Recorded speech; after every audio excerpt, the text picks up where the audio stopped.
Before I tell you what happened, I need to say something clearly. I am not a stupid woman. I am not careless, naive, or desperate. I do not float through life making reckless choices and hoping charm will fix the fallout. I have a master's degree. I built a good career. I make 6 figures. I know how contracts work, how credit works, how budgets work, how risk works. I know how to read people in boardrooms, negotiate under pressure, and spot weak points in a bad plan before anyone else in the room has even opened the spreadsheet. And yet, for almost 2 years, I paid a man to stay in my life. Not in some poetic sense, not in the modern, cynical, we all pay emotionally kind of way. I mean literally. I paid his rent. I paid his utilities. I covered his car, his insurance, his credit cards, his student loans, his temporary emergencies, his gas, his food, his last-minute crises, his random, this will help me get back on track expenses. And then, as if all that was not humiliating enough already, I started giving him a monthly allowance. Cash, every month, like I was his sponsor, his parent, or his employer. $3,000 every month, on top of everything else. If you had told me 3 years ago that I would become a human ATM for a man who could barely be bothered to ask how my day went, I would have laughed in your face. Not because I thought I was above heartbreak, not because I thought I was too smart to be manipulated, but because I genuinely believed I understood the difference between generosity and self-betrayal. Turns out that difference gets blurry when the person taking from you knows exactly how to make exploitation feel like intimacy. My name is Chelsea. I'm 31 years old. I live in Nashville, Tennessee. And this is the story of how I funded a man's entire life while calling it love. I met Derek at a housewarming party 2 years ago. It was one of those nights that feels soft around the edges in memory, the kind you replay later and hate because everything looked harmless at the beginning. A friend of mine had bought her first townhouse in East Nashville, and the place was full of people pretending to be more relaxed than they really were. Somebody had put string lights across the little backyard. Somebody else had started a fire pit. There was a cooler full of beer, a speaker playing music that no one was really listening to, and the usual clusters of people doing that party thing where they act half-interested until the person they actually want to talk to wanders closer. Derek was standing near the fire pit in an old gray hoodie holding a beer. He wasn't my usual type. I usually dated men with structure, men with clean shoes, stable salaries, and Google calendars full of networking lunches, men in finance, consulting, or law, men who had opinions about neighborhoods, investment strategies, and whether buying a second property before 40 was aggressive or smart.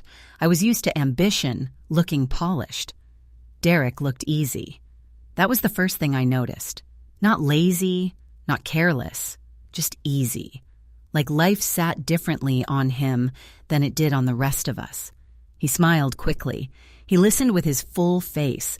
He didn't seem to perform seriousness the way so many ambitious people do. He asked me what I did, and when I told him, he made a face and said, "So you basically solve expensive problems for stressed-out adults?" I laughed. That is the most accurate description anyone's ever given. Good, he said. I'm trying to be memorable.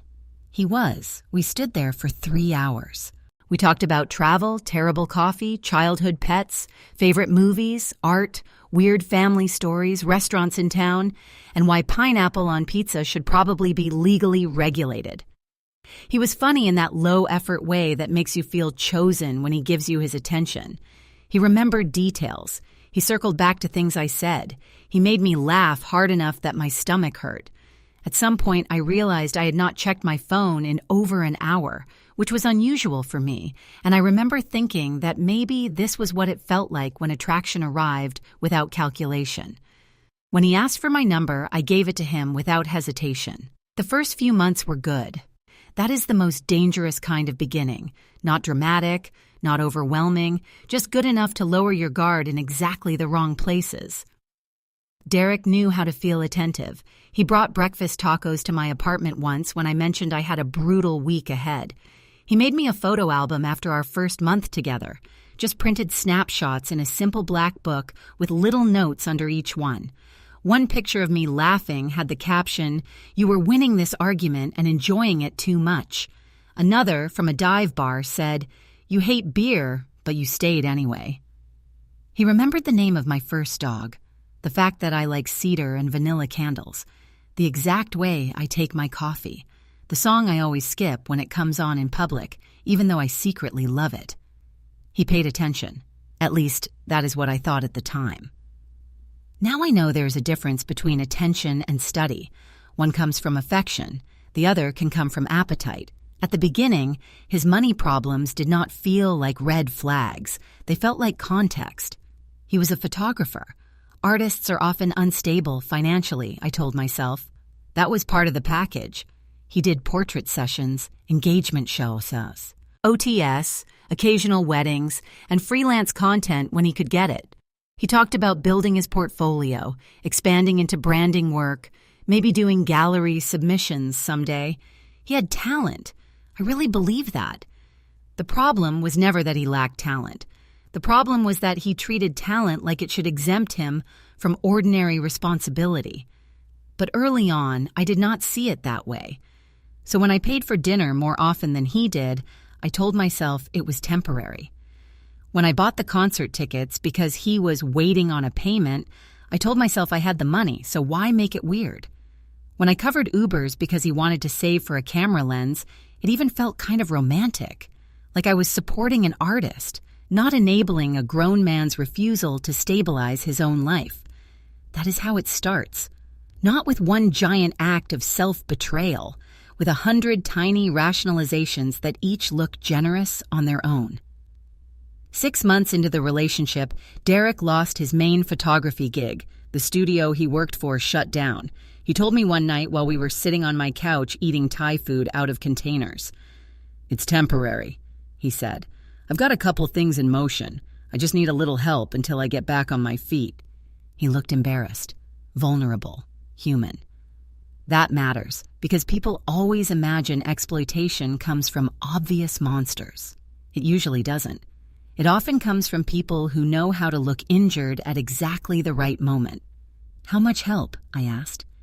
He stared down at the container in his lap like he hated himself for saying it. "Rent's due. I'm short $1,500. I wrote him a check. I remember how easy it felt in the moment. I loved him. He was struggling. I had the money. I did not want to be the kind of woman who made someone she cared about feel ashamed for needing support. That mattered to me. I had built so much of my adult identity around competence that I think part of me genuinely liked being the calm, capable one in a crisis. Writing that first check made me feel generous, stable, necessary. I didn't realize then that necessity can become a drug. A month later, his car broke down. Transmission trouble. $4,000. "This is going to kill me," he said. "I can't get to shoots without a car." I paid for the repair. Then came the phone bill, because he had missed 2 payments and was about to lose service, then health insurance, then a credit card minimum, then part of his student loan payment, then gas money, then groceries. Each time there was a reason. Each time it was temporary. Each time he made it sound like this small bridge would lead directly to the version of himself that was about to emerge. "You believe in me," he said once, touching my face like I was the only gentle thing left in the world. "I'm going to make you proud." At the time, that felt intimate. Now I hear it differently. Pride is a future promise. It costs the speaker nothing in the present. By month 9, I was paying for almost everything. His 1-bedroom rent in East Nashville, $2,400 utilities, around $250, car payment, $550, insurance, $180, credit card minimums, $700, student loans, $400 randoms, endless. Then came the conversation that should have snapped me awake. One night, he sat me down with that serious tone people use when they're about to pretend selfishness is practicality. "I've been thinking," he said. "It's kind of embarrassing having to ask you every time something comes up." I actually felt sympathy for him. That was the trap. "What if we just simplified it?" he asked. Simplified what? He took a breath. A monthly amount, so I can budget. So I'm not constantly bothering you, just one number that covers things. I stared at him. You want an allowance? He flinched at the word like I was the one being unfair. Not like that. How is it not like that?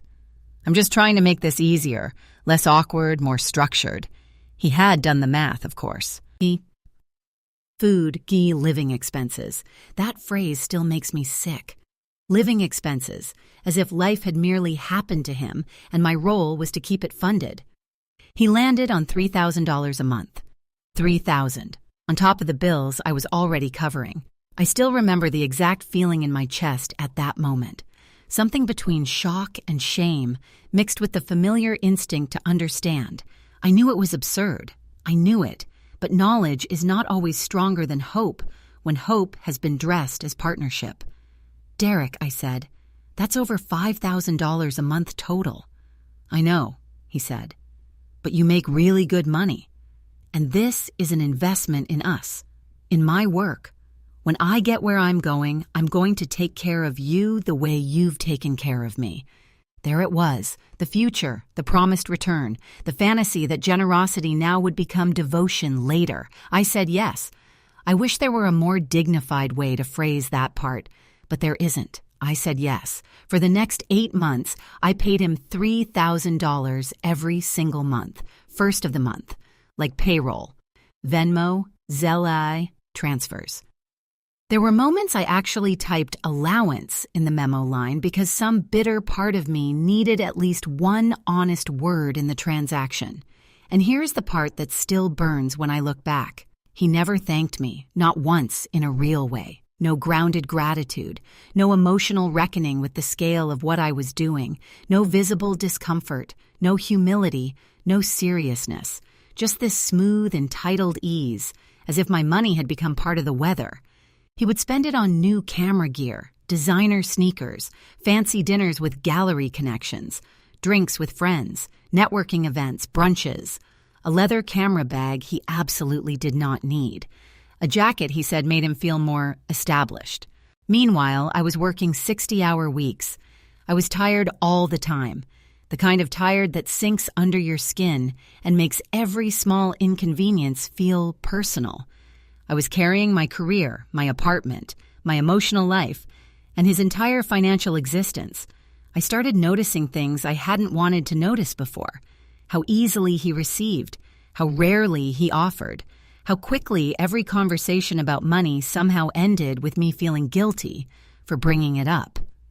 Whenever I tried to address it, he had lines ready. You knew who I was when you met me. I never asked you to be this generous. You're better with money than I am. You make this weird when you keep bringing it up. And my personal favorite, the one designed to shut down any woman already afraid of seeming cold. If you really loved me, this wouldn't feel like a problem. That line worked on me longer than I care to admit, because I didn't want to be the woman who turned relationships into scoreboards. I didn't want to be the successful girlfriend who made a struggling partner feel small. I didn't want to sound controlling, petty, transactional. So instead, I kept paying. And the more I paid, the harder it became to admit what it actually meant. My best friend Morgan saw it before I did. Morgan is one of those rare people who can love you deeply without protecting your delusions. She is not cruel. She's not blunt for sport. But she values truth more than comfort, which makes her the exact kind of friend you appreciate most the day after you hate her. We were at a wine bar one night when she asked, casually at first, "So, does Derek work right now?" "He's working on his art," I said. That answer sounds ridiculous now, but it had become my reflex. Morgan stared at me over the rim of her glass. "That's not what I asked." "He's got projects." "What kind of projects?" I opened my mouth and realized I didn't key. Now. That was embarrassing enough. Then she asked, "Does he pay for anything?" I got defensive immediately. "It's complicated." "No," she said, "it's not. You're paying for him, aren't you?" I tried to dodge. She waited. So I told her, Not everything, not all at once, but enough. Rent, some bills, support, it's temporary. He's in transition. He's talented. It'll change. Morgan set her glass down. Chelsea, she said, he's using you. No, he's not. He absolutely is. You don't understand the relationship. Then explain it to me. Explain how a relationship works when one person funds the other person's entire life and the other person still behaves like he's doing you a favor by staying. I hated her in that moment. Not because she was wrong, because I knew she wasn't. That night, I lay next to Derek while he scrolled on his phone, and I stared at the ceiling, asking myself a question I had been working very hard not to ask. If I stopped paying, what would be left of us? I didn't answer it that night. I wasn't ready. What finally broke me was not the money. It was a Thursday. I had just come home from one of the worst work days I'd had in months. A client had yelled at me over something that was not my fault. My inbox looked feral. I had barely eaten. My shoulders were tight enough to crack. I had cried in my car for exactly 6 minutes before driving home because I knew if I cried longer, I might not stop. All I wanted in that moment was softness. Not a solution, not a grand gesture, just care. Derek was on the couch playing video games. His camera bag sat in the corner covered in dust. That detail matters to me now because it symbolized everything. All the expensive equipment, all the artistic talk, all the potential I kept funding while he did less and less with it. How was your day? I asked. Fine, he said, eyes still on the screen. I waited for him to ask, about mine. He didn't. I had a really rough day, I said. My client, can we talk later? He interrupted. I'm in the middle of a game. I stood there looking at him, at the man whose rent I paid, whose car I paid for, whose life I carried, whose allowance I transferred every month, and he could not pause a game for 30 seconds to hear me. That was the moment the illusion died. Not because it was dramatic, because it was ordinary. Because it revealed the actual structure of our relationship more clearly than any financial spreadsheet could. I was useful. I was supportive. I was a resource. But I was not cherished. I walked into the bedroom, closed the door, sat on the edge of the bed, and cried. Not because I was heartbroken. Because I was ashamed. Ashamed that I had let it get this far. Ashamed that I had confused being endlessly available with being loving. Ashamed that the people around me had seen the truth long before I was willing to. The next morning I texted Morgan. You were right. She called me in less than a minute. What happened? Nothing, I said. That's the problem. Nothing happened. I came home destroyed, and he couldn't even look up. Morgan went quiet. Then she asked, Okay, so what are you going to do? I didn't know yet, but I knew. I was done being nice. I waited until Sunday. That mattered for some reason. Maybe I wanted calm. Maybe I wanted daylight. Maybe I needed to prove to myself that this decision was not emotional chaos, but clarity. I made coffee, sat him down on the couch, looked him in the eye. We need to talk, I said. He looked mildly nervous. Good.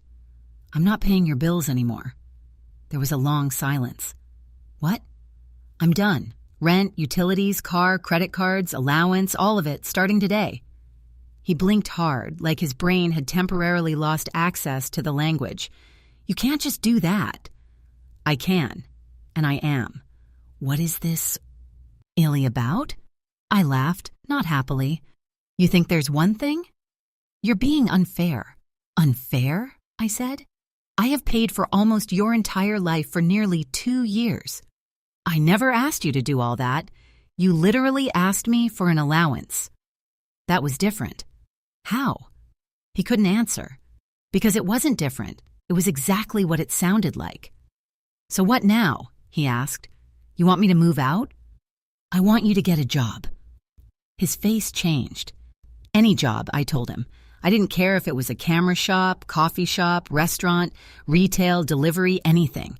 I wanted a partner, not a dependent. And if I don't? he asked. Then yes, I said. We're done. He stared at me for a long time, and I could practically see him calculating, not feeling, calculating. That was the moment I think I really saw him, not as the man I had loved, but as the man he was when comfort got threatened. Fine, he said. I'll get a job. He said it like I had asked for a kidney. Spoiler, he did not get a job. A month passed, then another. Every excuse sounded almost professionally developed. I applied to 20 places. They never called back. The camera store might have something next week. I'm working on something bigger. I can't take a random job right now. It would hurt my artistic brand. My artistic brand. I remember staring at him when he said that and feeling a kind of cold disbelief settle into me. I had heard the phrase before, obviously, but hearing it used as justification for adult dependency while eviction notices were starting to arrive felt almost surreal. Because yes, once I stopped paying, the consequences came fast: late rent, then later rent, then warning notices, then landlord calls. His financial life had been balancing on my inability to stop rescuing him, and when it started collapsing, he didn't feel gratitude for how long I had held it together. He felt resentment that I had stopped. That was one of the most important lessons of the entire relationship. People like Derek do not measure what you gave. They measure what you stopped giving. Suddenly, I was the villain. If you hadn't cut me off, I wouldn't be in this situation.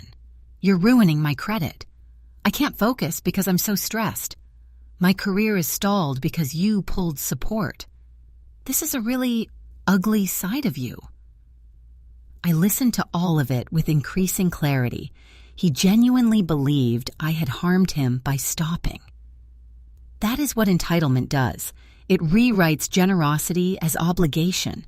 I broke up with him on a Tuesday. No huge confrontation, no screaming, no speech rehearsed in the mirror.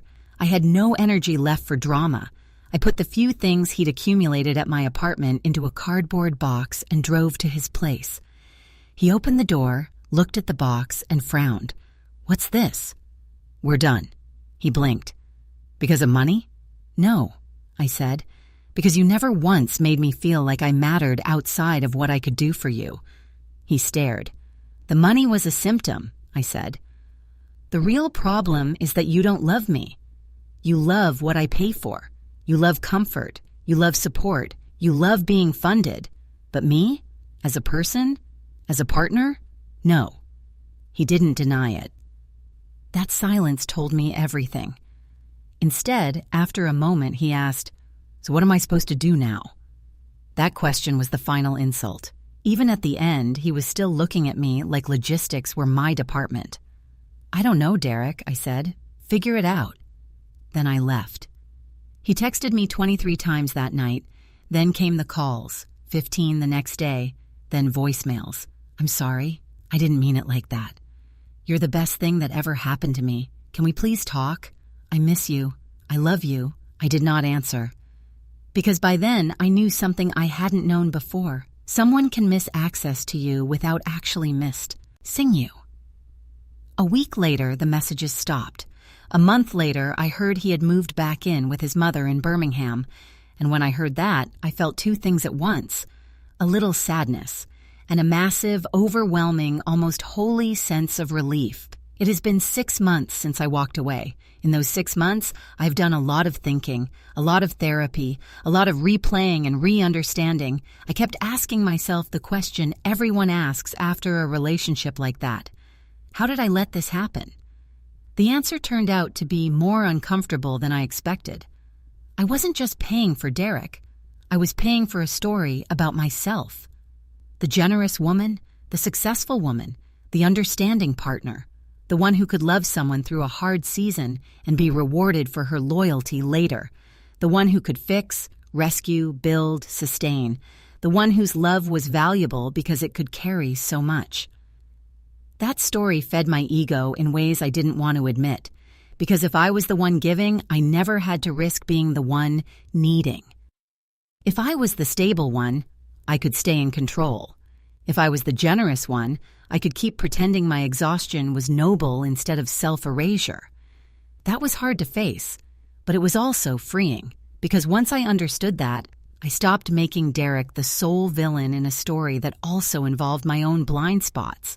He was selfish, absolutely, manipulative, entitled, a user, all true.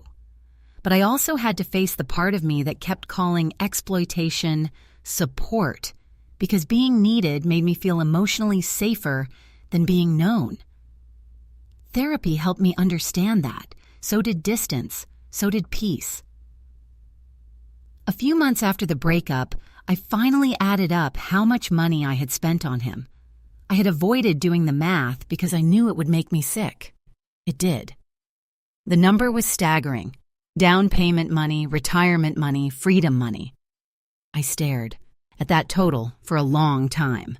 Then I closed the spreadsheet and made a decision. I was not going to let shame be the final thing he took from me.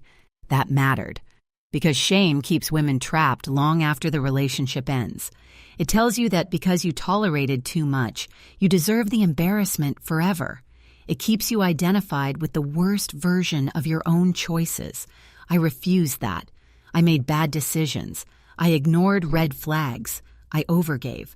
I confused sacrifice with love, but I also learned, and learning is worth more than humiliation if you let it change you. These days, my life feels like mine again. My apartment is peaceful. My money stays where I choose. My nervous system is calmer.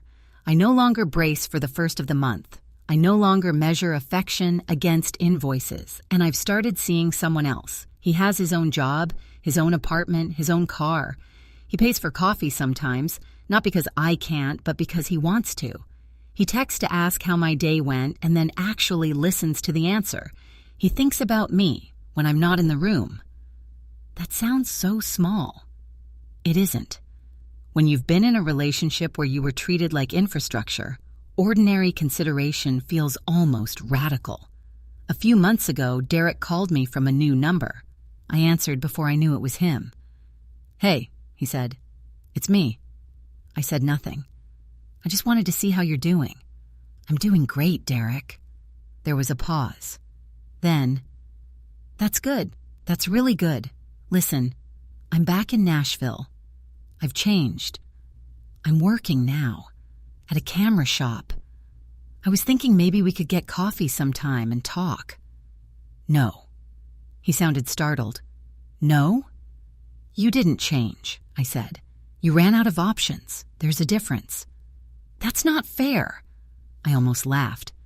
"Derek," I said, "I'm seeing someone. Someone with his own life. Someone who doesn't need me to carry him in order to feel close to me." Silence. Then he asked, almost bitterly, "So that's what matters now? Coffee and jobs?" "No," I said. "What matters is that he thinks about me when I'm not useful." That shut him up. Eventually he said, "I'm happy for you." Maybe he meant it. Maybe he didn't. It didn't matter. I blocked the number after I hung up. Then I went back to my life. That is how I know I'm okay now. Not because I don't remember, because remembering doesn't pull me backward anymore. So here's what I know now. Love is not an invoice. You do not pay someone to stay. You do not fund someone's comfort and call it devotion while your own needs starve quietly in the corner. That is not partnership. That is a transaction. And transactions do not love you back. A real partner shows up, not because you're useful, not because you're convenient, not because you can make their rent disappear, because they want to, because your presence matters to them, because they think of you when they don't need anything, because being loved by them does not require a direct deposit. If you are in a relationship where you are giving everything and receiving scraps, money, time, emotional labor, patience, forgiveness, structure, support, please hear me. You are not a bad person for loving hard, but love without boundaries becomes self-abandonment. You are not an ATM. You are not a rehab center. You are not a parent. You are not a holding company for someone else's unrealized potential. You are a person, and you deserve a love that does not have to be funded into existence. I'm Chelsea. I'm 31 years old. I live in Nashville, Tennessee, and I will never pay a man to love me again.